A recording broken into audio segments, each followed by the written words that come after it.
It is, what, 4:20 in the morning. Oh, 4:20 in the morning. That's awesome. 4:24. I can't sleep. I'm wide awake. I'm going to do the news, but before I do the news, I want to get a few games in.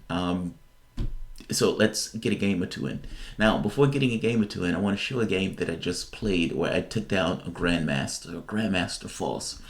I had the opportunity of playing a Grandmaster at Virginia Museum of Fine Arts. We used to have a chess club there. And the gentleman who I had played, it was Kodanov. Now, regular people don't know who Kodanov is, but those who are in the chess world know exactly who Kodanov is. He's a super Grandmaster. And that's what we call GMs who are, because a guy who's 2,400 could be a Grandmaster. A super Grandmaster guys are like 26, 2,700 rating wise. So I beat him in a blindfold game. And we were playing blindfold blitz. Now, blitz by itself is hard to do, but blindfold blitz is a whole measure of order of a magnitude that much harder. And he could sit there and play a blindfold game of blitz with the acumen of, at the time, I think I was like, maybe if we were playing blitz 2,000, 2,100, easy. He was able to play a game with me, if not at my peak, damn sure close to it in blitz. Man, it was really, really good. But I get the opportunity to play a Grandmaster here. So on ICC, you have actual GMs, and they identify themselves as GMs or International Masters or FIDE Masters with this little insignia right here. GM, I am. That's what that means. But this GM has a hard day at the office because he gets his ass handed to him by the soapbox. Now, this is Ruy Lopez. And white takes stake to the center. Check. White is satisfied with this position. I'm okay with this. I played e4 positions going all the way back. I started on e4 positions. In fact, when I first started playing chess, I used to play bishop e4, e5, bishop c4. That used to be my game, Gucciano piano or pianoism. In a less aggressive version, as I got older, I got more aggressive. All right. White commits on the king side, but if you notice, here's a principle. If something can't be attacked, is it really a weakness? That's kind of asking that question, the metaphysical question, if you're not there, or maybe it's not even metaphysical, it's to some degree somewhat of a physics issue, or quantum mechanical question. If I am not at my house, does my house exist? Well, in this case, if something can't be attacked, is it really a weakness? If a tree falls in a forest, does anybody really hear it? The same question shows up in chess. In this case, the answer is no. It's only a weakness if it can be attacked. The term weakness in and of itself is almost subjective, even though there's an objective quality to it. You can look at a position and say, objectively, yes, if an opportunity presented itself that could be attacked, that is a weakness. By the same token, if that opportunity never presents itself, and that opportunity in the way the position is set up never presents itself, or can be mitigated, then that question becomes, if that's, even though it's a weakness in an objective sense, if that weakness can't be attacked, doesn't really matter. I guess that's two answers. Yes, technically, in an objective sense, it is a weakness under normal circumstances. It is not a weakness, however, if it can't be attacked. That's kind of what I'm getting at. I'm trying to piecemeal that because I guess it does boil down to somewhat of a philosophical question. Is it really a weakness if it can't be attacked? Is weakness purely an issue of relative standing? Maybe. In this case, he could never attack it, so it didn't matter. All right. Now, he's repositioning his pieces. This is one of those things that Grandmasters do that I always find to be badass.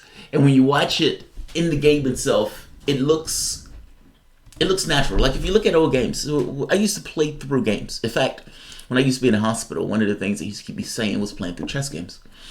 And what you would find is GMs regard the game slightly differently than regular people who play the game. International Masters also. And when you get into the rating echelons, when you get to 2,200, 2,300, how they look at the game is a little bit different than people who look at the game when they typically play below those ratings. Oftentimes, below the ratings, this piece has a value and you're trading one value for another value.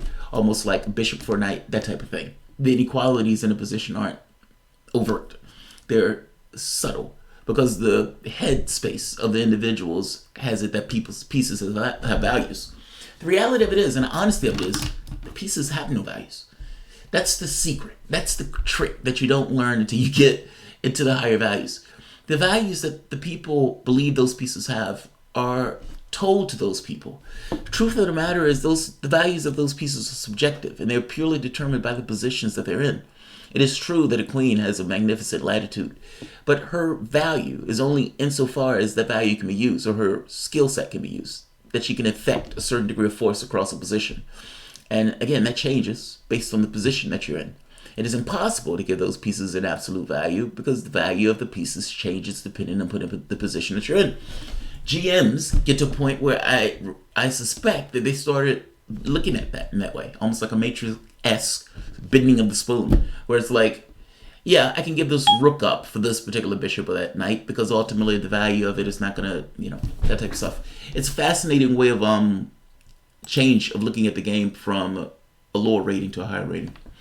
But in this case, he's repositioning the knight. I used to watch these guys reposition pieces, and it came across so easy sometimes. As you get older, as you get better, you do the same thing. The problem with this is, when I've done that in my game, so it's not mythical per se, but it takes time. And if you're repositioning your pieces, that's stuff that your opponent is doing while you're repositioning your pieces. So it's like, do you have time to dedicate to doing such a thing? And there's a practice hand at it. Personally, I don't think he had that time. And this is what kind of happens. There's action in the center of the board. White gets belligerent. White likes this because if this moves, this rook is opposing the queen. Not to mention there's activity where they could be thrust in the center of the board. That sounds nasty, but it's what it is. White is happy here. That knight was going to cause more problems, or at the very least I thought it was going to cause more problems. I don't have the black bishop here, so this square becomes somewhat weak. If the knight gets an opportunity to get to the square, that can cause problems, and I don't want to deal with it. So, exchange it. Now, again, this is fine for white. Here's, fucking I love this game. So, one of the early lessons I had when I was playing chess was the lessons of the two bishops. What is the lessons of the two bishops? I am going to give you the lessons of the two bishops. Two bishops in a position are typically stronger than two knights. Jamarl, that's racist. Why would you say such a thing? It's true. In open positions, two bishops can eat two knights alive. I learned this the hard way when I was in the game. This was like 20 years ago or so. I think I'm still in my teenagers. And I used to play in adult tournaments, and I've only played in maybe one or two kid tournaments. So my skill set was playing adults. So I was playing in upper ratings. And I was in a game where the guy has two bishops, and I realized throughout the course of the game, I'm limited in what I could do. Like, in one situation after the next, I found myself in difficult positions where the knights were limited in the places that they can go, and the guy was able to exert a certain amount of control that pushed my knights or relegated them to the side of the board outside of the action and controlling the squares. This is not an absolute. Again, the first principle that pieces are relative to the positions themselves. Position is God. Position is God. And in this case, even though that rule may hold true in many circumstances, in this situation, it did not. He had the two bishops, and it wasn't working for him. This was a bad move. In fact, you can even call it a fuck up. Hubris. Bishop takes. The assumption that pawn takes follows, queen takes knight. But what if I don't do that? In which case I don't do that. I immediately attack his bishop. He has two pieces under attack. If the bishop moves, accepting his fate, he loses the bishop, meaning he loses an entirety of a piece. There's no way out of this. He takes the best what they can get. But this also opens a position for attack on his king. Again, the position for white in this case was weakened, yes. By the same token, white starts to use that to its advantage, in which case white has the opportunity to have attacks against the black king. The game is somewhat atypical, but it is what it is. Now, this is where it gets dangerous for black. Black has a hard time getting people over to protect his king. The bishop can go back. But you have two rooks that are lining up, not to mention a weak square here with a thrust potential. Pawns have a lust to expand. Period. If a pawn gets the opportunity to expand, it will. In which case, you need to blockade the pawns. But he doesn't have the capacity to blockade the pawns because the white bishop is gone and he doesn't have another knight. So black has difficulties. This is another attack on the king.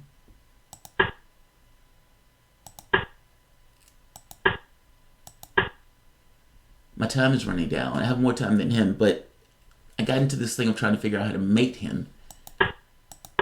And I did that because I couldn't figure out anything else that I needed to move. I was losing time. Check. But either way, this works. Alright.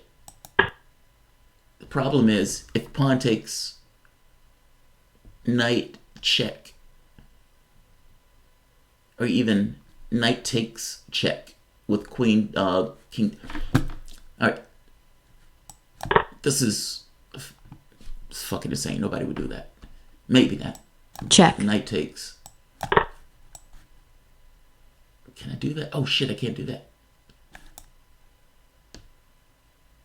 Maybe you can get away with that. I mean, human beings don't typically expose their king in that way. They would in the middle of a game. I don't think I would never play this in a game. But my issue here, I was running out of time and I needed to make a move. What is a better move here?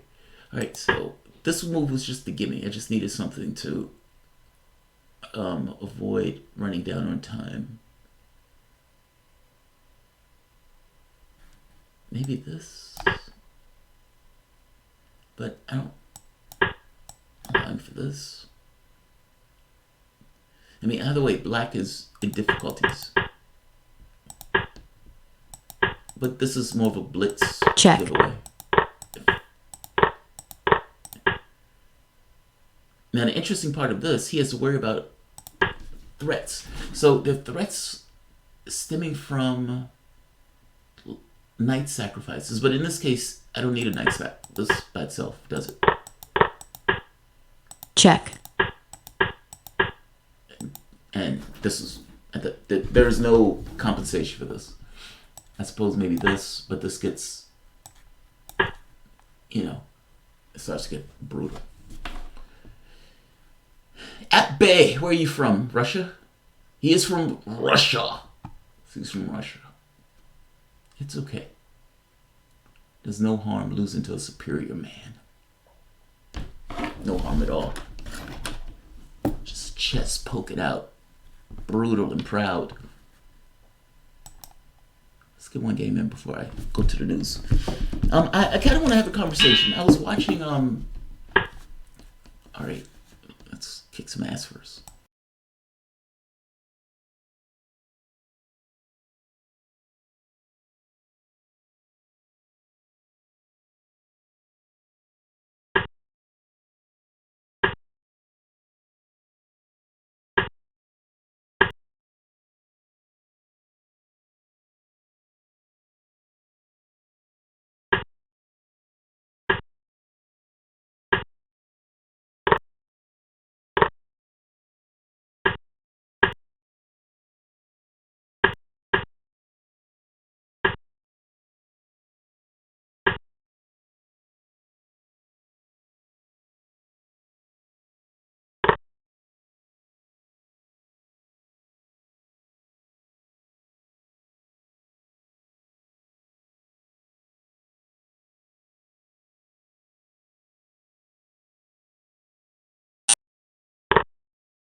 That's a good man.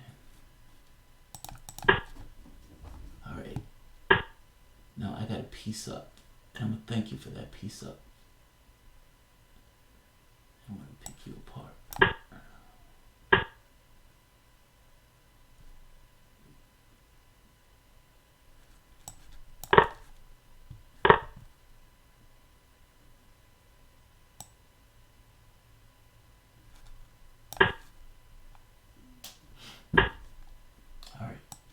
Now we collect.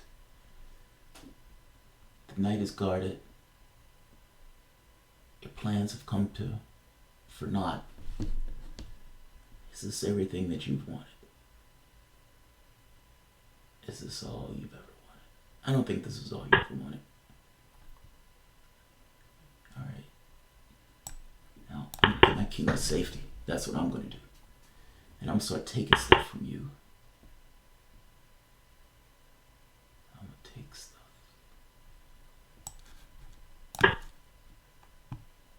There we go.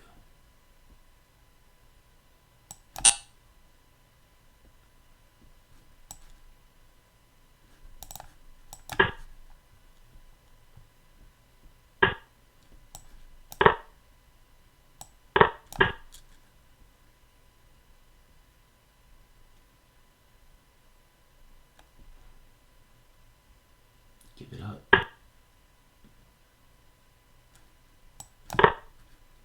There we go. There we go. Alright.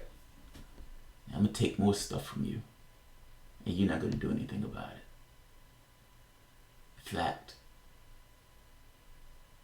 In fact, you have difficulties. No, dude. You have a wife and kids at home. You better fix that.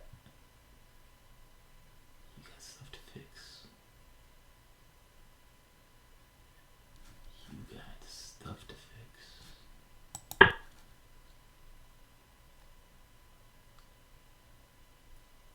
Harass.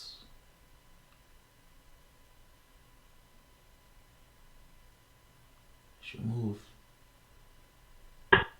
Alright. I'm taking the second. Alright, I'll take that.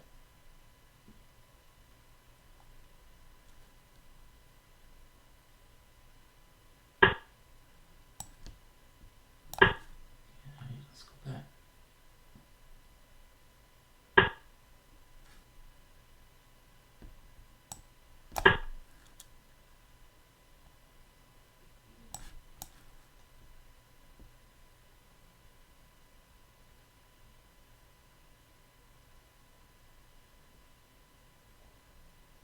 Time's even.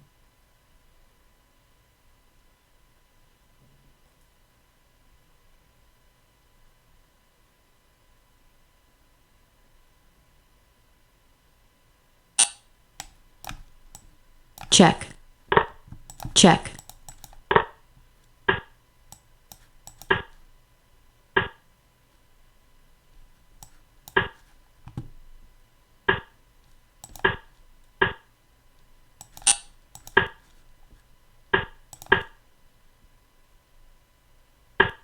Let's get these things off. There we go.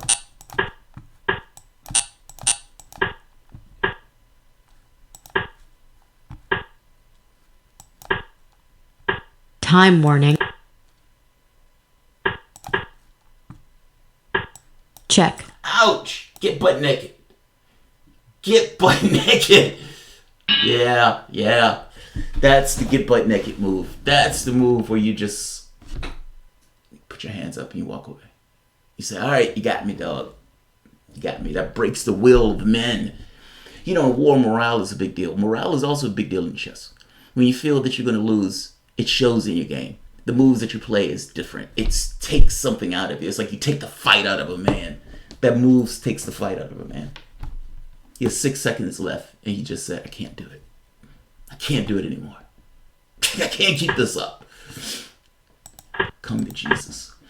All right, so this is called a bird opening, if I'm not mistaken. No, that's not the bird. Is it bird opening?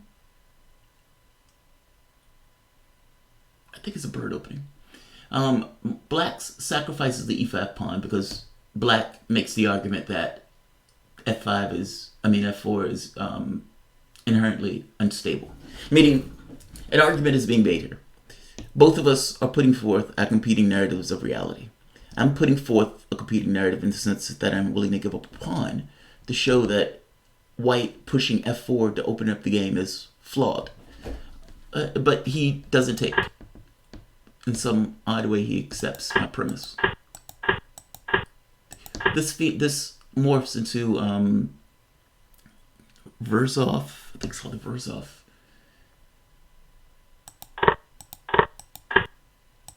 But again, I grew up playing e4, so these positions are awesome for me. Also, this is a problem. Like, that's an issue. That's an issue that doesn't go away. In fact, black giving up the e5 pawn and willing to do so is in order to exploit that. And it still gets exploited in this game. Part of the reason that the bishop didn't want to go back here is because bishop takes, king takes. It puts his king in somewhat of a weird position. White makes the argument that f4 is stable. White so fervent in this argument that he's willing to invest material to press his case home. That's what's taking place. White says, I believe in this so much that I'm willing to invest the knight. Fair enough. I don't believe in what he believes in, so I'm going to take that knight. If I take that knight and win this game, then white, to some degree, was off. If I take that knight and lose this game, then at the very least, white has claimed that what he was doing was right. I don't think white can sustain this, because the moment that black does this, this is shored up by two pieces. The very next move is going to be the queen getting out of the way. So white has to do something now to exploit whatever he has. All right, he adds another body. The problem is the queen is the weakest piece to put up here. And the threat of knight takes pawn, check, taking the rook, pushes the queen back to her square. Which, at this moment, the entirety of his play is called into question. Understand why. If the queen has to go back to the square where she started, and the entire point of the queen moving to f3 was to put another body on this knight because he has to show something for the money that he's invested or the piece that he's invested. If the queen goes back, it means that what he's doing is failed. And at this point, black just I'm a piece up. I don't have to be dramatic. But at this point, black takes his gains. Bishop takes. Knight is wins a pawn. And takes the second rank.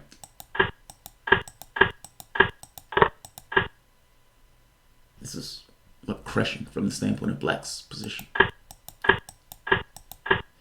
And this move wins another pawn. It decapitates. Essentially, white wanted a square to get out just in case anything happens on the back rank. I also want that square, but I didn't take the chance to do it yet because I don't think I need it immediately. The queen is holding this diagonal, and the rook is on the back rank, and I am allowed to check. It gets rid of the hardware.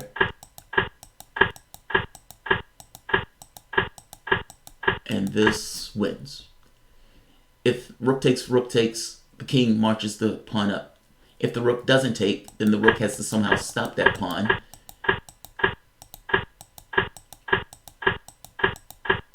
Check. You have 6 seconds to figure this shit out. Not just 6 seconds, I give you an hour. I give you a fucking lifetime. You're gonna lose this game. There's no way anybody is here this late. There's people here. I can't believe there's people here. So this guy outdoes trees for a living. I'll probably do this in a separate video, but I had this earlier today. I was watching something. I was kind of like in and out, and I know what it was. It was talking about Russia getting into Africa. And as I watched that video, I had this deep sense of hopelessness. If Tulsi Gabbard gets what she wants, assume the best possible outcome. What does that actually mean in the larger world? Right? Does it mean that other countries are going to move into areas that America has pulled back from? Does it mean that other countries are going to assume that this is not necessarily going to last and that they're going to move in? And say for the moment that you get this new world where countries participate and act fairly towards one another, non-interventionist theories and everything else. Capitalist expansion is going to create a competition for resource under the best of scenarios. And are we thinking that the governments are not going to be incentivized to do something to assist the corporations that are involved in the process, especially when those corporations have fiscal interests, economic interests, and resources across the globe? I guess my point is this.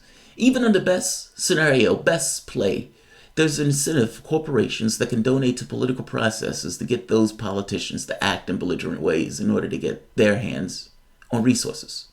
Under best play, and all of the countries have this gross and perverse incentive, meaning all of these countries need to have economies. All of these economies are in competition with other economies. And with these economies being in competition with other economies, even if you have lefties that are in office, international politics, to some degree, is going to be edged on by domestic matters. Those domestic matters being jobs, being one of the main economic factors. If that's an impetus, if that's an incentive, and if those countries are in competition with other countries, then right off the bat, you're going to have an impetus for those countries to behave in belligerent ways when they get the opportunity to behave in those belligerent ways. We would have to assume that a country that has some level of economic or military advantage will cease to use that economic or military advantage, despite the fact that corporations and companies are pushing them to use just those means. How does a Sanders or Tulsi Gabbard deal with that scenario? How do they deal with that? Because that's not a feature, or that's not a bug, that's a feature, that's in the bricks, that's in the way the system itself is built. The model, the domestic model, or the political model, is not separate and distinct from the economic system that sustains it. Those things are intertwined to one another. And if they're intertwined, how does the President of the United States, be it Sanders or Tulsi, resist the pressures to use it in those means? And by the way, not just resist the pressures. Their term is finite. There's going to be somebody that goes behind them. Why do you need a New Deal? And in the same way with those particular politics, I'm asking this secondary question of the forces that roll back the New Deal will also be there at the end of a Sanders presidency. That means that if Sanders is to try to get anything real accomplished, those gains have to be instantiated into the process, meaning the system itself, political system, would have to change in order to make his changes substantial and last. Otherwise, these are just going to be another fleeting case, just like the New Deal. Why do we have a New Deal? And shouldn't you do things to ensure that that lasts, that there's a certain permanence associated with it? It took 50, 60 years for them to roll back the changes of the New Deal. FDR, as he was on his deathbed, was trying to come out with a workers' bill of rights of sorts. And maybe that's the expansion of the New Deal. I would argue human rights.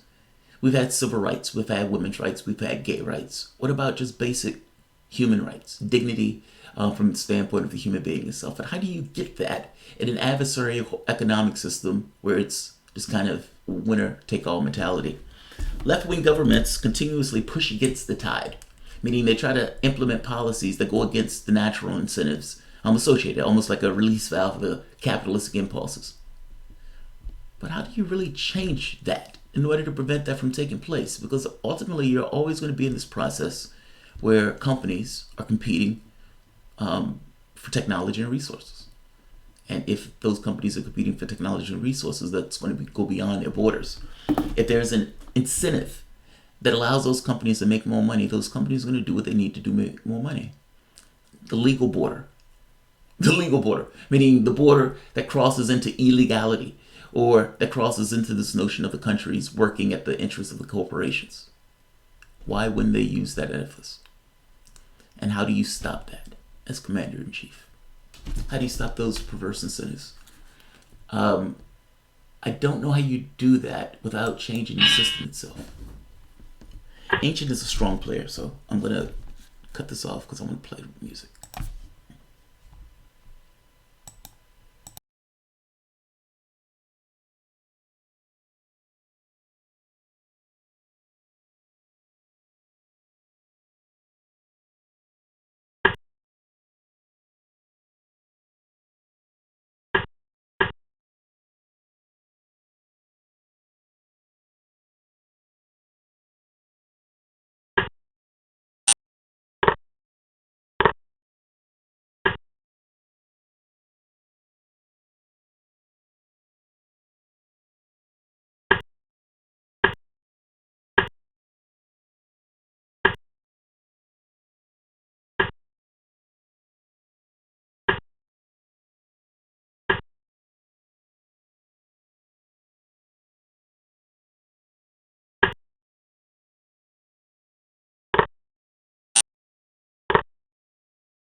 Check.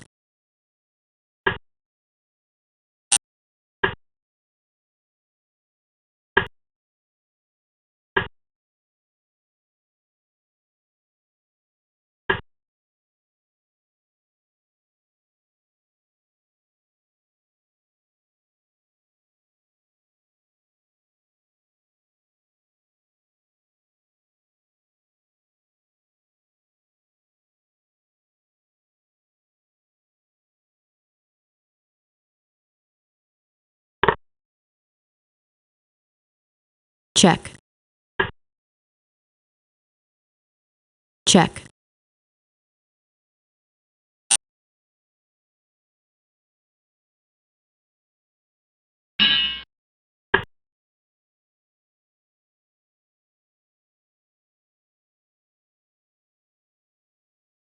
Gotta be honest, I'm not sure what went wrong in this game. Let's see. Alright, this is, fuck, I forgot the name of this. But I gotta be honest, I hate this position. Giving up this bishop, I don't like giving up that bishop early. Especially not for a knight. And especially not when it creates this, but there was nothing to do. Alright. Castle. For some reason, I feel like, let's say felt sense. So let's call it a felt sense.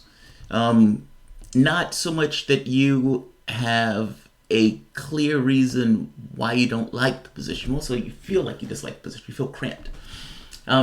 Oftentimes when you're playing, it becomes the game, the board itself. It becomes an extension of you. You have a emotional print on the game. It's not like completely you are distinct from the game itself. The position that you're playing in, you start to feel either cramped, you start to get anxious. Sometimes when you're attacking somebody, your adrenaline is releasing. You're in that fight or flight mode. You're not separate from the board. When you're in bad positions or when the position feels cramped, you feel it. You don't need a computer to tell it. You feel it. This is one of those positions. I think part of it lies in White's domination of the center. White has control of the center. Anything Black does, he has to work around White's position in the center. Not to mention, Black's position in the center has been demolished. And right here, this is kind of my point. Because White has control of the center, Black doesn't have an easy way to deal with issues on the king side. And that bishop moving away essentially ended. This ends the game. Like immediately and dramatically, all at once. This bishop had a responsibility to keep the knight from getting here. But even with this, without moving here, White's position gets a little... Black's position is kind of difficult. I suppose moving this, getting this out the way, it may be something like this. But even that, because of the bishop here, is problematic. If Black can get in something like d5, at the very least it would give him stake in his center. But that would allow White to do this. But Black needs to do something to get some level of stake in his center or some activity, otherwise he's just going to drift and lose this game anyway. Good game for Agent. Good game.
Check.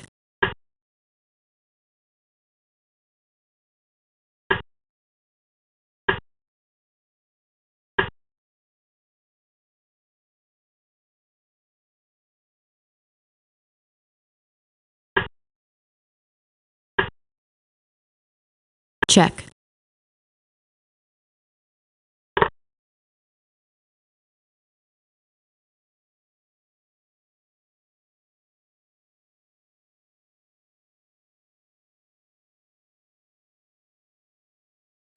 You always have to support your kids, man. Check. Always have to pay attention to the kids and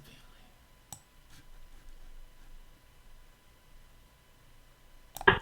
Actually, I thought I had more there, if I'm being honest.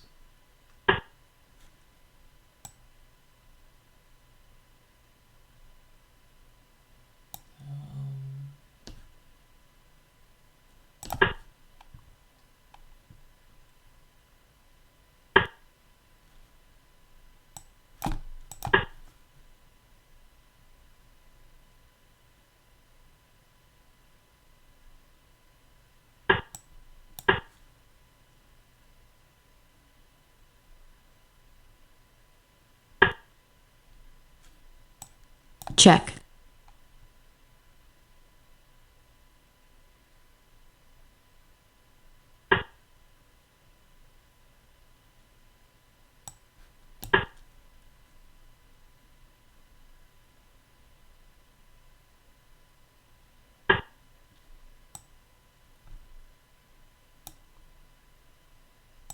Good move.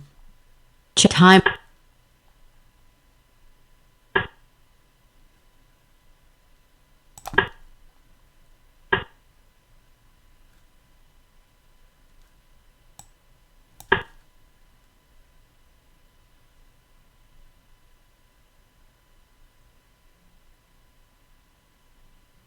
Check.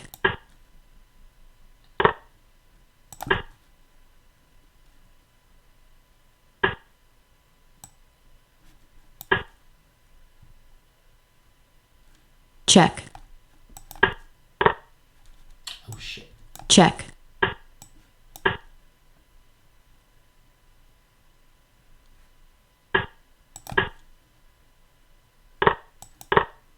Check.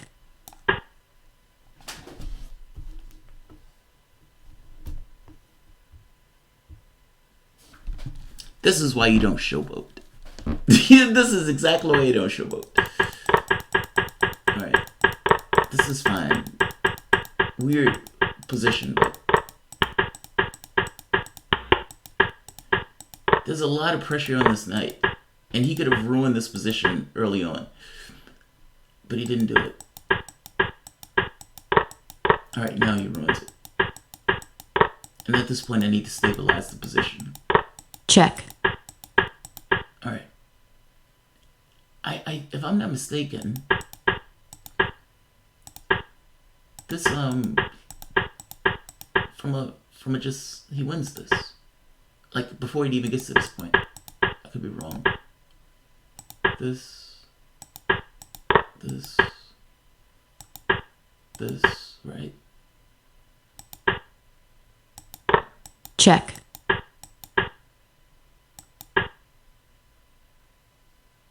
Maybe I'm wrong. I thought I saw some of this. Check. Alright. This, I missed this. So I missed the queen coming back here. For some reason I thought this was the end of his life. Check. Not so much. But the position is not great for either of us, I guess. He has a weakness on the back rank that he has to continuously pay attention to. And to be honest, check. If black had enough time, that's actually a good move. Check. Check. Check. Yeah, at this point it becomes pointless. Alright, let's get one more in. Oh, Snow Owl, oh god. Alright, I play till I lose. And after I lose, I want to get to some work done.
check,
check, check, check,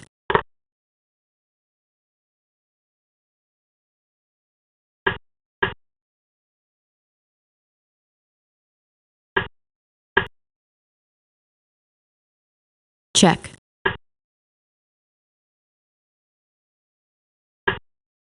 check,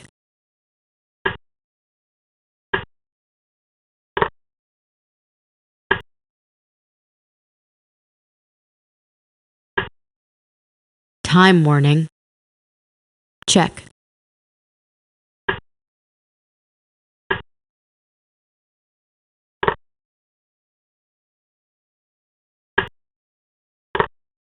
check,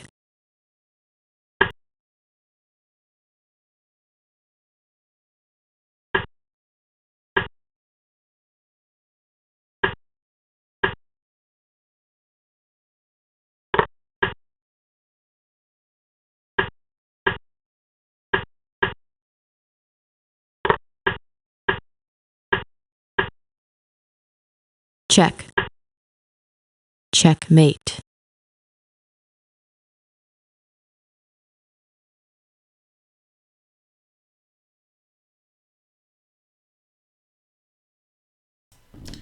I hate dropping pieces, especially when you see the fact that you're about to drop the piece.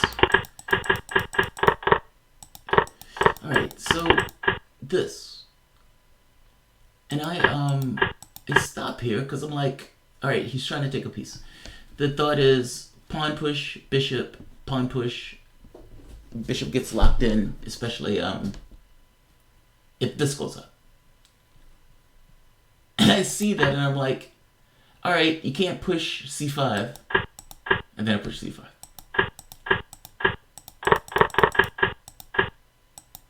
And this is just loss of piece, so it doesn't.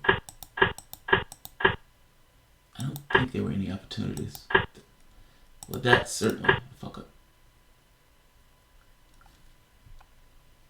Maybe this. Originally, the thought was to play this to create a bulwark against that. Maybe that was better. Well, clearly it was better than this. But, alright, I'm gonna get one more.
Time warning.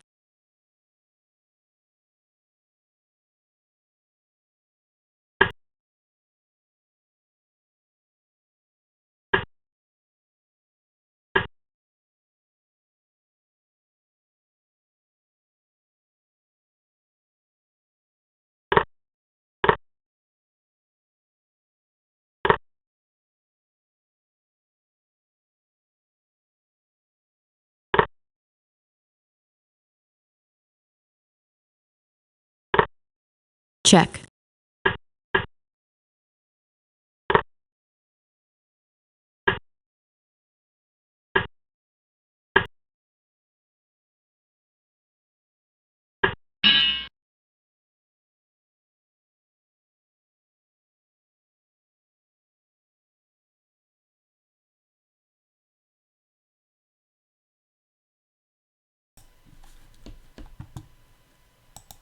Alright, let's see what happened. I'm trying to keep the rule into effect. Kind of just want to play. Alright, this is Pyrrhic.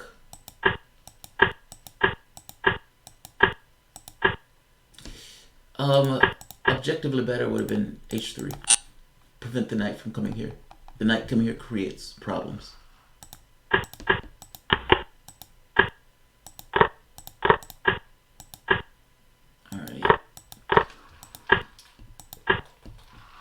Alright, this gets into hypermodern openings.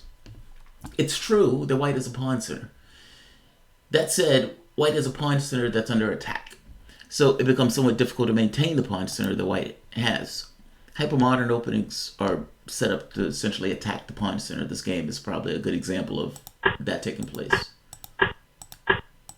He starts hacking away. White has a hard time making progress.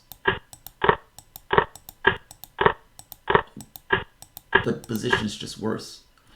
The D pawn becomes difficult to defend, especially when the bishop gets unleashed.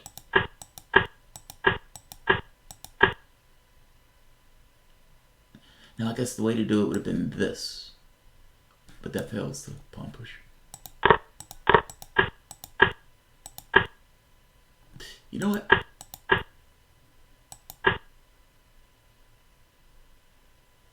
Yeah, I can't do that. He can't do that. White is not winning this game. And because white is not winning this game, he doesn't necessarily have the luxury of going for the pressing advantage because he doesn't have an advantage. This is too ambitious. Better would have been to defend the position with this. But that doesn't work. That fails this. So that's wrong. Maybe I'm wrong.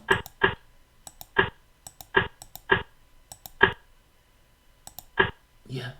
This game's just beat to death.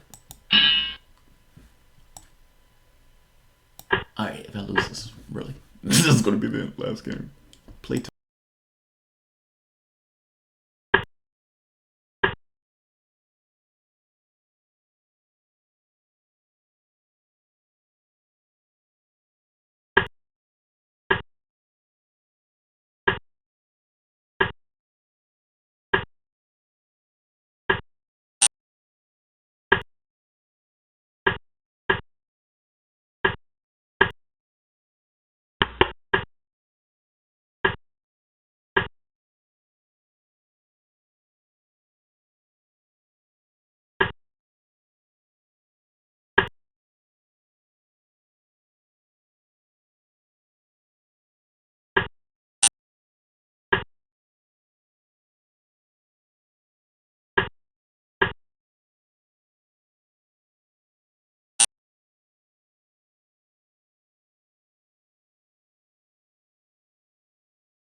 check,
time warning,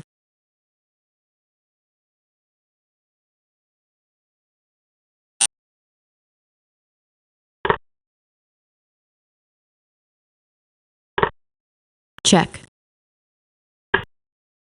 check,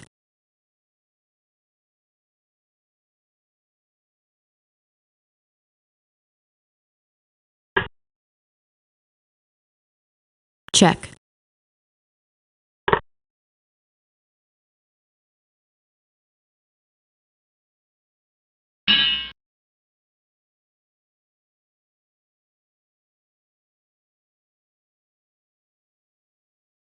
All right, that's God telling me to back this shit up.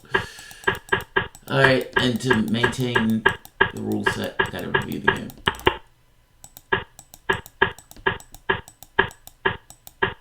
This. All right, this cramps the position. F4 cramps the position. And I gotta be honest, I couldn't figure out what to do here. Castle and queenside is ambitious, but it's blitz. check,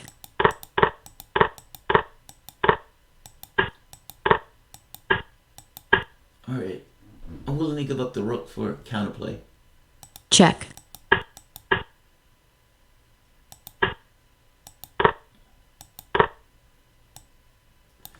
All right, now save for the moment. The knight coming here is bad. That's too much. I suppose I should have seen that. And not that what? Maybe this. I thought of this. But either way, this loses.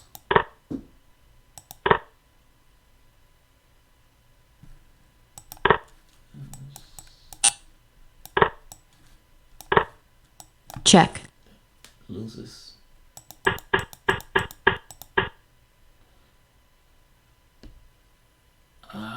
Fuck it.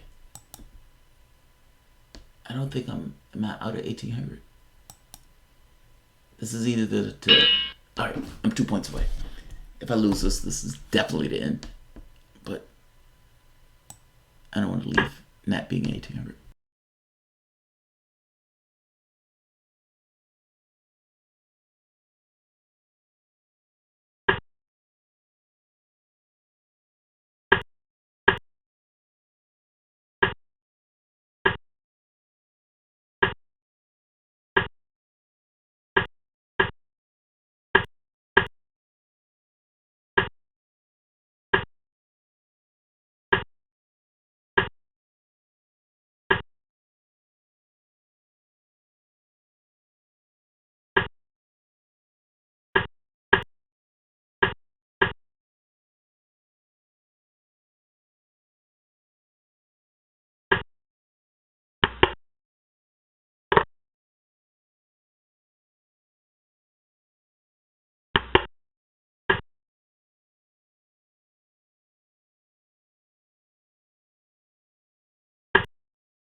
check,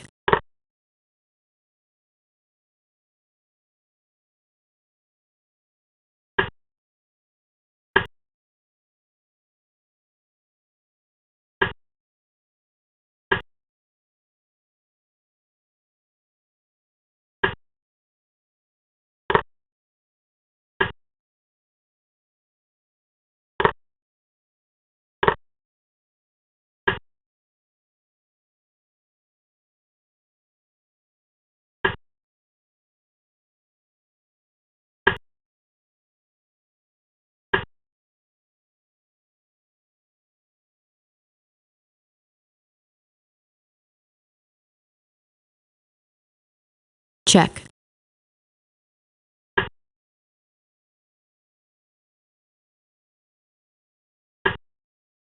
check,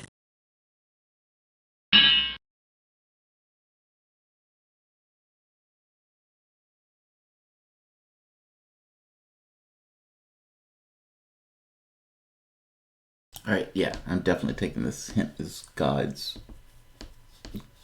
Go the fuck away. All right, let's take a look at this. In a slower game, I win this, but in a blitz, it takes a little bit more to think it through. In fact, I think he drops this pawn.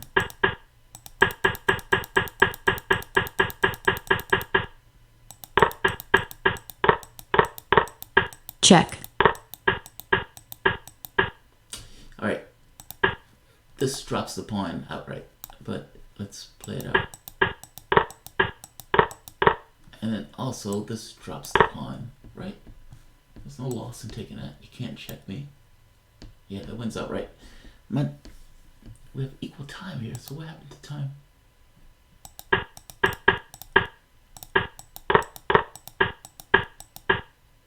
Oh, I see what happened to time.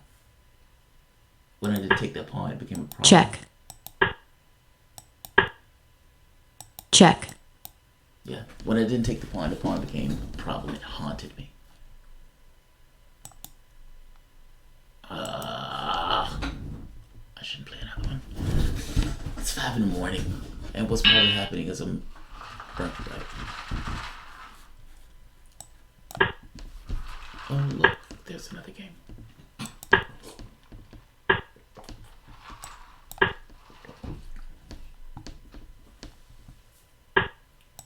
Alright, definitely.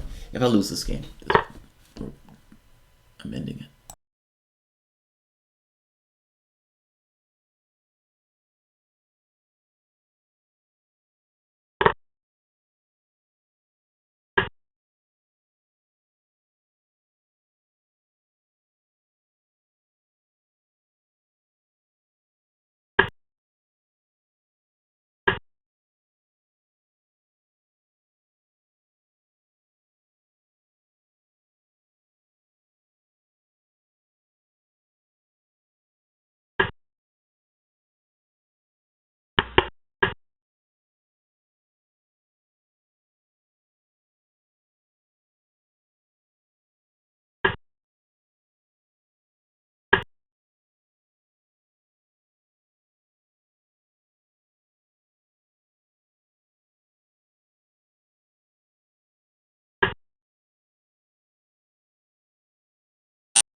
check,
check, check, check, check,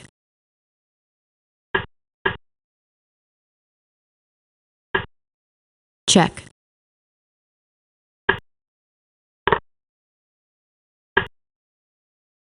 check,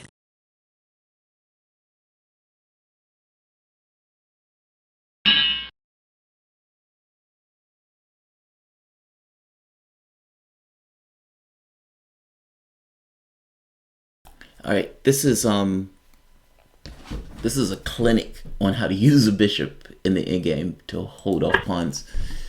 So this starts off as almost like as a King's Indian attack and transposes into a bishop Gucciano piano, or pianoism, as we call it. And the game gets to be maneuvering. This thrust is because I want to take advantage of this pawn being here. I want to exploit it, and I want to be able to move to harness the pieces on the king side. The thing that's being played here, though, is a drama that's taking place on the queen side, a petty drama, as I call it.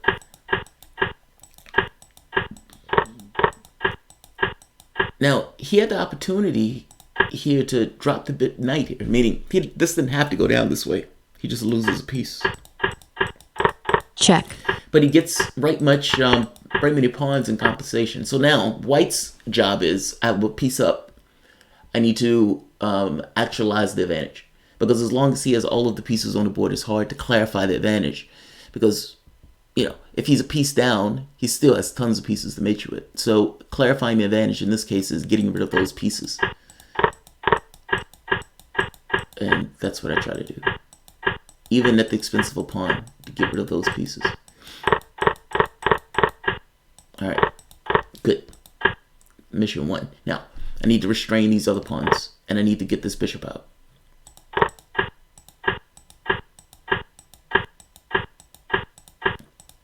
Excellent. Pawns are restrained. The bishop is dominating the black squares, and now the king has an ability to get into the game, meaning this bishop is holding the position in long enough for the king to get mobilized. Perfect. Excellent. check, check, check, check, Wins a pawn. And he resigns. There's no point in playing it. He's going to lose this pawn, and these pawns can't move. So, alright, play till lose.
time warning. Check.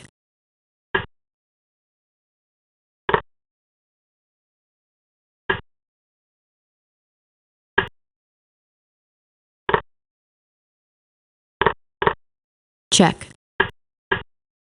Check. Check.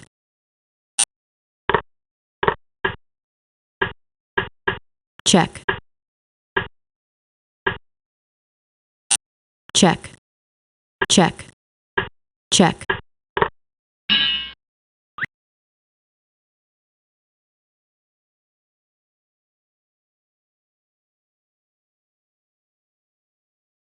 All right, second wind. 1890. It's not a bad capture. All right. Luciano Piano. I'm sorry, Rui Lopez. Aggressive version of the Rui Lopez. This is the blacks not taking any shit off a white version of the Rui Lopez. I don't hate this. I know it breaks up the position, but it gives black a clamp on the center. All right. Black has to pay attention to white weak squares. This is a weak square, this is a weak square, both of which can be attacked and both of which can be exploited. Black has to fend off those. One of the ways it's trying to do this is, I know this sounds weird, but pawn takes, pawn takes. The priority here is to prevent anything from landing on these two squares, meaning the pawn taking here and the double pawns are acceptable, if that makes sense. The priority here is preventing something hard from landing on these two squares, meaning putting the pawn here is of a greater priority than preventing the double pawns. You don't have a perfect outcome. Your decision space is somewhat constrained. Because there are no perfect solutions, you go for the best solution. The best solution is I need to stop something landing here. If pawn takes, if bishop takes, bishop takes, pawn takes, the pawn serves that purpose. If he wants, something solid can land here right now. He didn't give the bishop.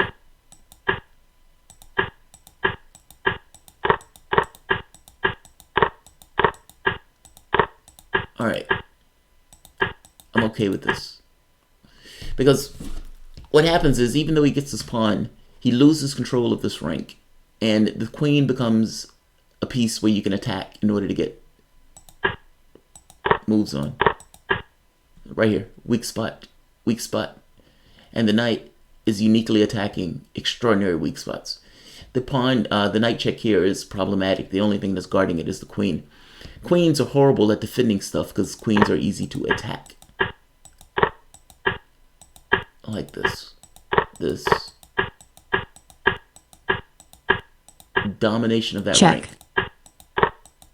Domination. Check. Now, his chance here is running out of time.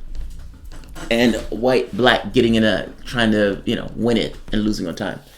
Your brain needs to switch over into blitz mode where Check. you just need to move. Check.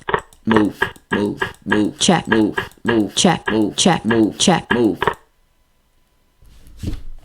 That's blitz. In your head, you have to move, move, move. And don't lose a piece in the process. All right, back up to 1800. I'll play until I lose.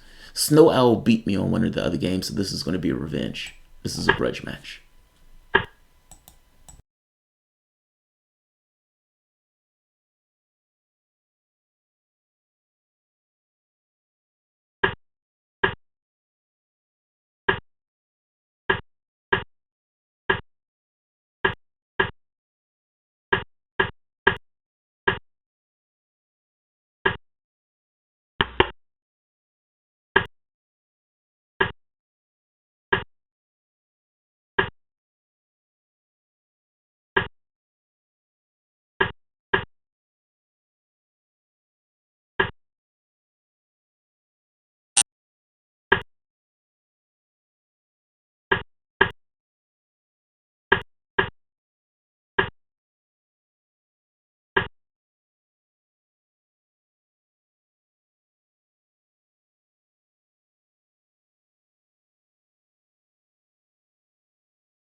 check,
check,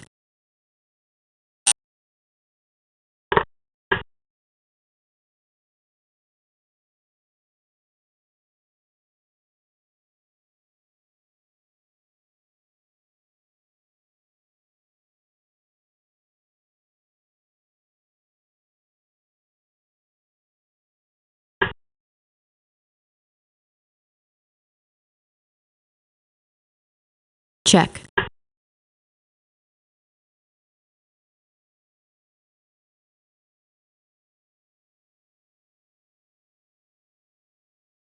check,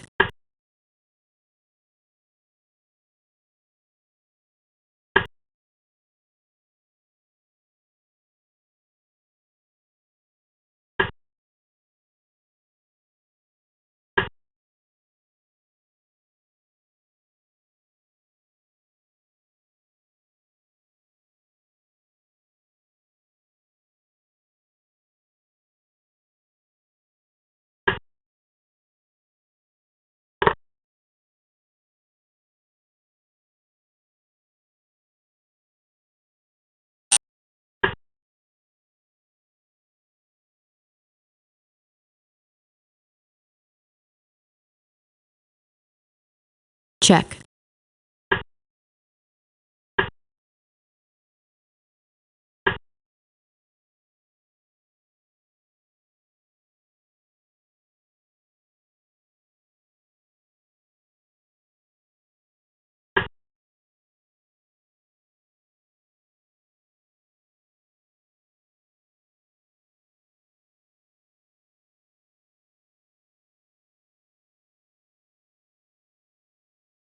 time,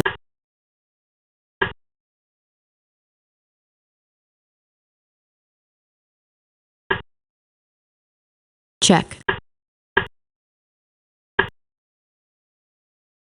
check, checkmate,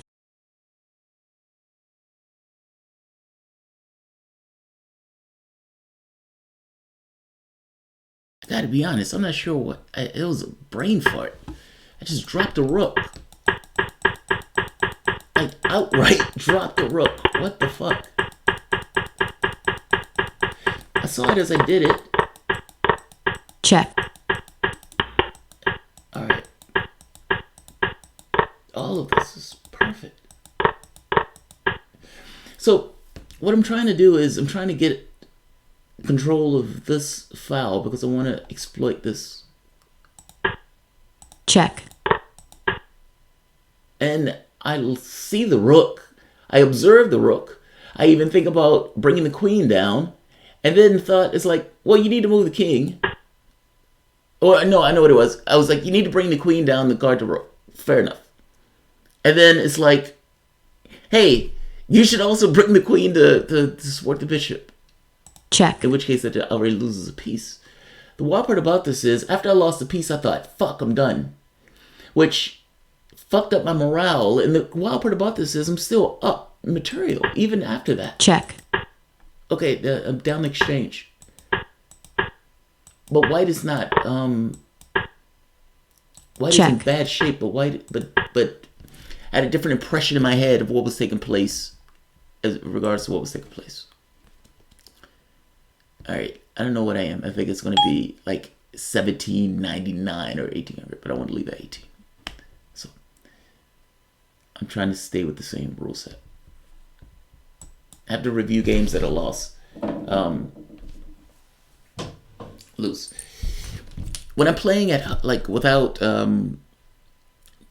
playing live keeps me honest. The moment that I don't play over one of the games, somebody's going to be like, he said he was going to play over the games.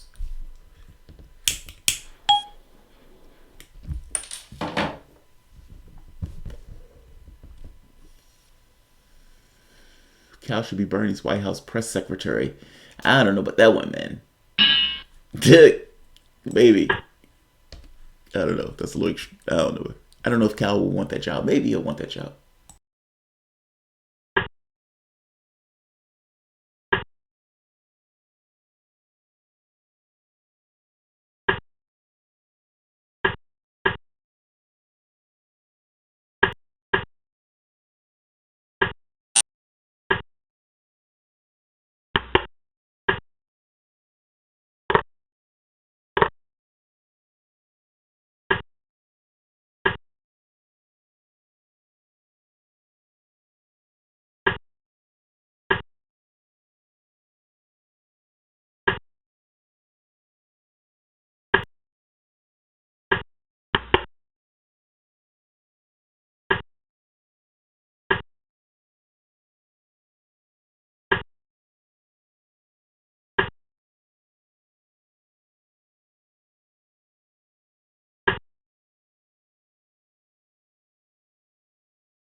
Check.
time.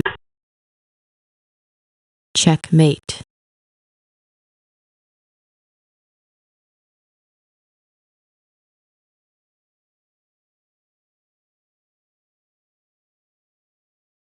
All right, it's time to call this morning. I know I keep saying that. I have this I have this really bad tendency to play even when it's like 5 in the morning and I haven't been to bed. Alright. I drop a piece here, which right here. Let's drop a piece. The queen has too many responsibilities. I think I said before, queens are poor defenders. This only works if this is first, this followed by this. In which case the move becomes sound. It's just a fuck up.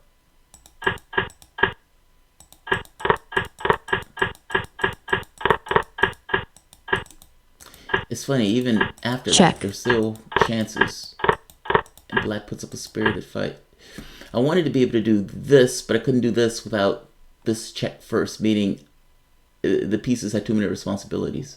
And I couldn't figure out a way to get the queen out. So it ends up doing this, which doesn't work. Because the moment that the pieces go, the opportunities go with it.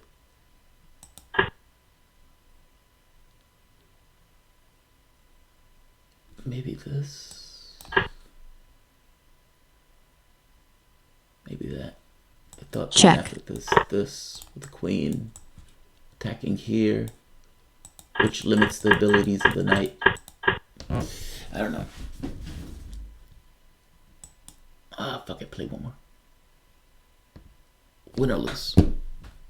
Win or lose. No. Play till I lose. Play till I lose. But that's the fuck up in this position. The funny part is I saw this. I don't know why I didn't do this. For some reason I thought... Oh, I know what it was. Oh, I know what it was. The check. The check was gone afterwards.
check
So, two things. Chess, like life, gets disorienting at times. If somebody punches you really hard, you may be somewhat disoriented in the process of getting punched. You may be shocked that the person punched you. You may be disoriented just from the punch itself. Chess is not all that together different. Sometimes things happen where you're like, how the fuck did that happen? And then you're in blitz, so you're expected to move, and you don't have a huge amount of time to look at it. Meaning the move happens, you're disoriented, you make a move kind of out of sorts, not still having your bearings, and you fuck up after the fact, after the first fuck up. Creates a cascade. Also, it's miserable playing a game where you assume that you're going to lose. It's a morale killer. This is Sicilian Dragon variation. This is the way I like to play. It's my pet variation. I like having the chances on the king. Also, here's the catch. If the king is here, knight takes, queen takes, check. And let me show you what I mean. One of the motifs that shows up in this position is this, with the thought of check. This doesn't work here because of this check. Pawn takes. So it behooves white, if he wants to keep that opportunity open, to take a move to get his king out the way. That allows the potential for it. It's not necessarily that your opponent is going to allow you to do it. It's more so that the tactics stay there and allows potential to do it. And it may not even take the form of that specific form. That move doesn't take the specific form that I just mentioned. If you notice, it doesn't work the entirety of this time. After this, however, it does work, because the rook has the move, after which knight takes. Check. Disorientation. The bishop is holding on to the knight. The bishop tries to get itself open. Rook takes. This guy's 1961. It happens to the best of us. It's not a, I would imagine people who are stronger rated may have a higher tolerance for it, but it happens to the best of us. All right, 1860. All right, let's see where we are. Play till I lose.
Check.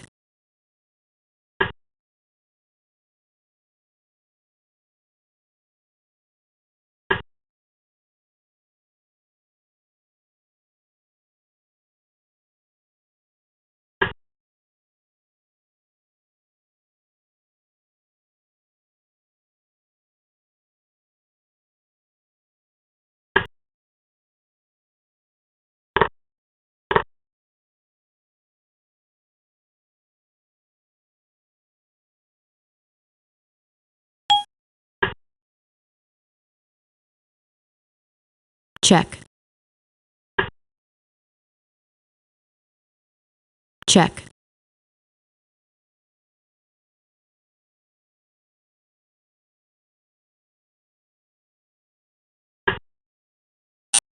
Check.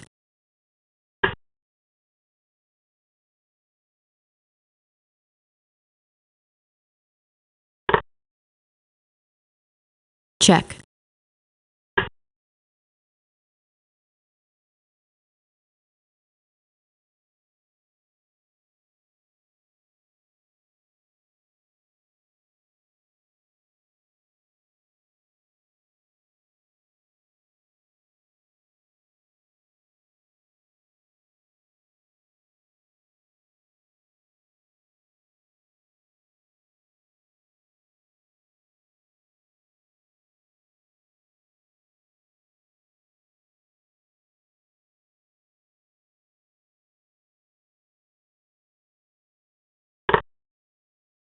Check.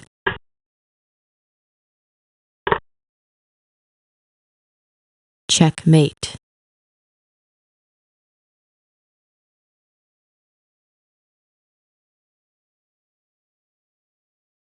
All right. I'm honored to play till you lose. All right. I massively missed something. And in fact, I thought I had a check. Believe it or not, this is actually the way this opening is played to some degree. It's a wild fight. I don't know if I had to invest this night, but I didn't want to open this foul, and I thought white can't survive Check. this. And I don't think I'm Check. wrong on this. Check. Check. Check. Alright, I thought this was a check. This wasn't a check, which means I lose the rook. Alright, so the question is, what's next? This is solid, perfectly fine, and white's queen is stuck. Even after this, white's queen is a digger way out. With a piece being lost. Yeah, that's just the fuck up. Check. Check. Check. Yeah, I thought this was a check. Motherfucker, I thought that was a check. And even after that, though. Check. The white Check. still has a hard go with it. Checkmate. Let's...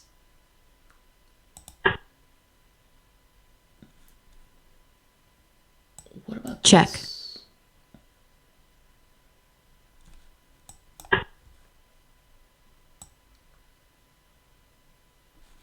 Check. Check.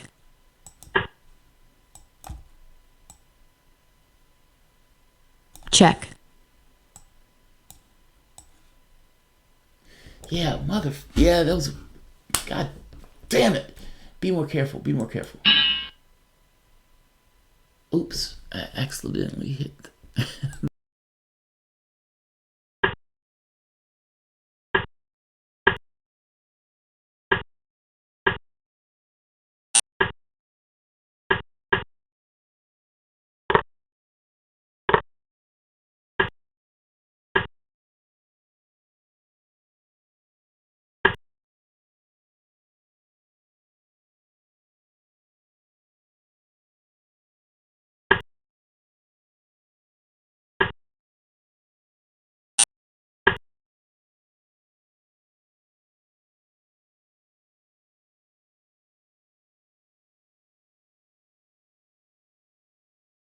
Premature attacks in chess are usually punished.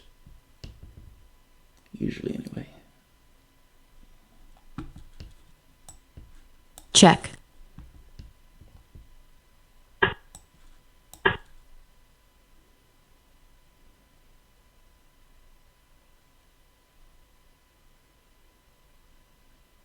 White has to be careful. C2 is weak.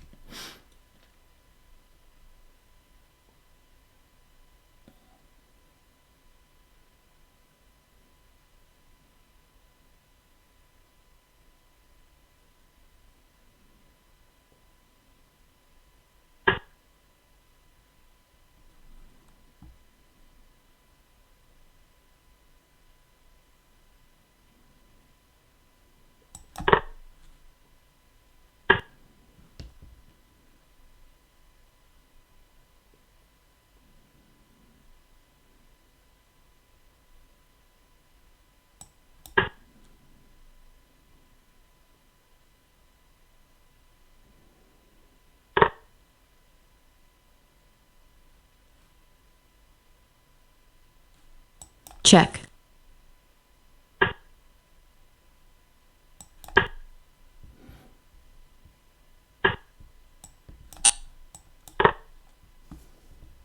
The knight is dangerous. It has to go.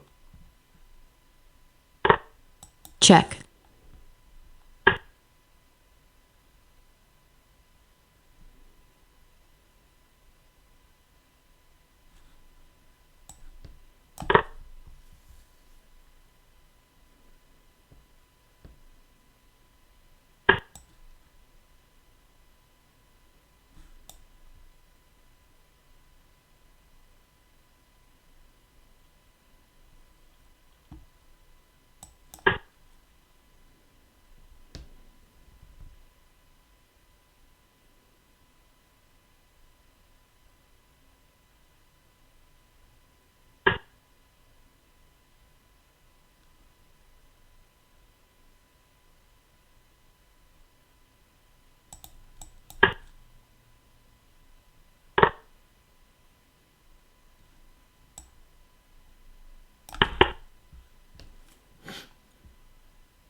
Check.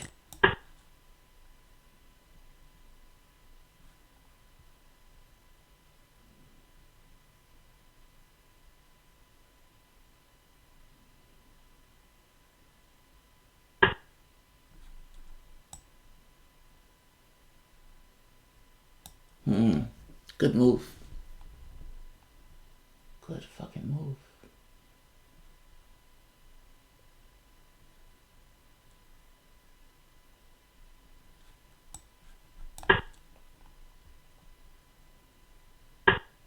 Time warp.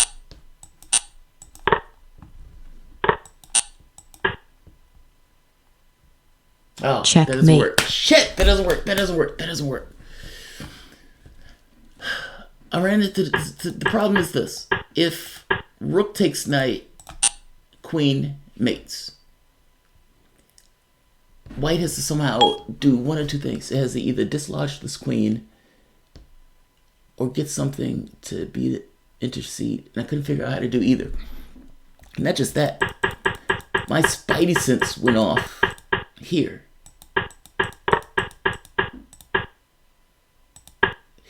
Because this diagonal, you know the wild part? All of this started early on in the game. It doesn't always end up this way. Check. Meaning, this diagonal doesn't always get exploited in this opening, but it did this time. Check. Check. Right. Now this is okay. Ish. The king has to get out the center, right? I think he has to.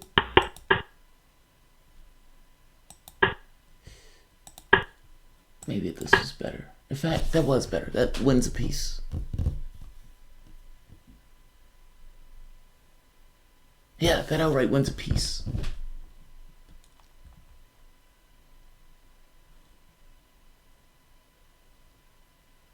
And I hope you can see why. It's two obligations. He has to deal with the knight and the bishop. Even if it's this, that gets taken. Yeah. All right. I'm going to end this because I have news that I actually want to do, and it's 6 in the morning, so I might as well start the day. All right, guys. I don't know who's here for me playing chess. I know a few of my subscribers enjoy it.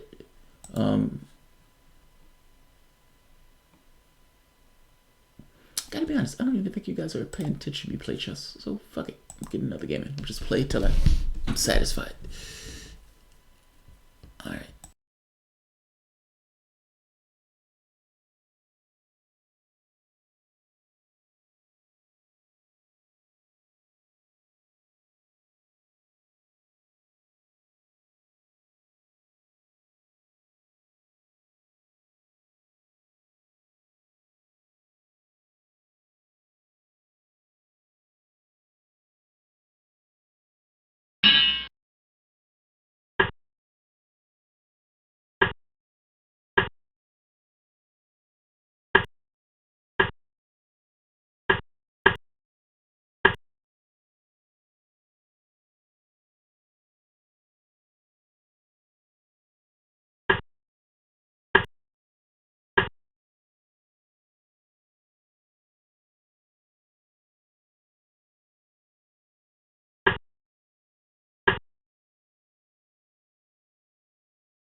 time warning.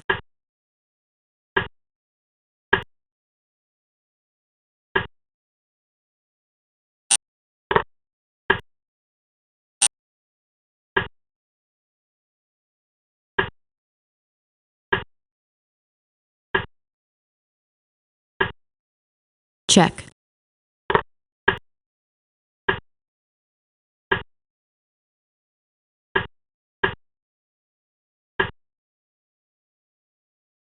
Check.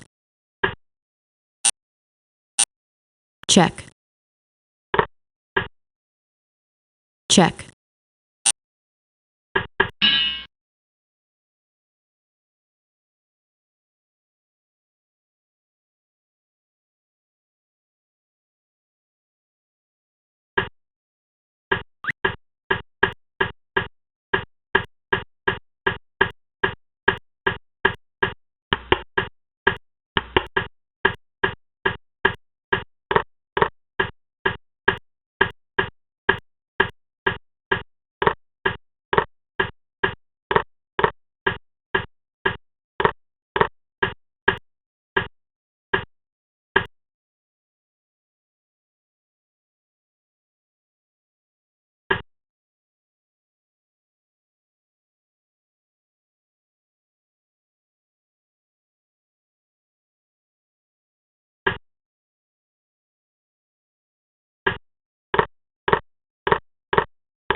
Check. Check. Check. Check. Check.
check,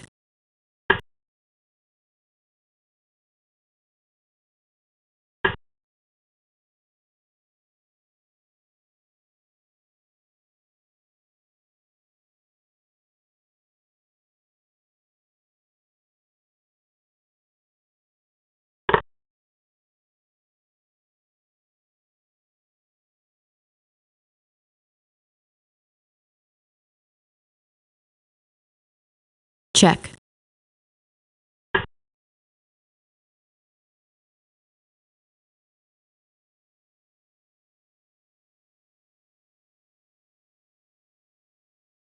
check,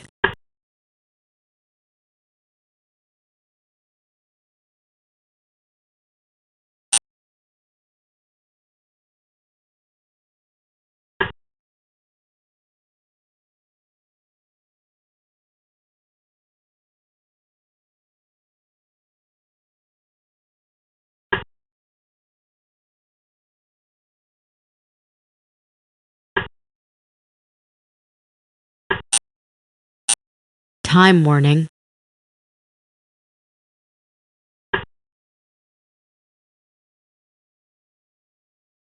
check,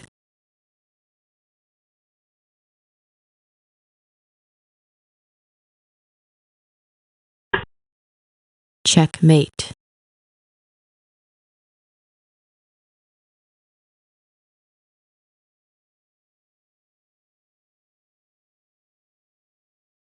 Yeah, if I'm losing to a 1500 player, it really is time for me to stop. That's God saying, "All right, dude, really stop playing." I'm gonna end this. I have shows that I think I want to do for the day. Stuff that I was writing down as yesterday was wearing on. So I'll probably see you guys in a few minutes. Think so.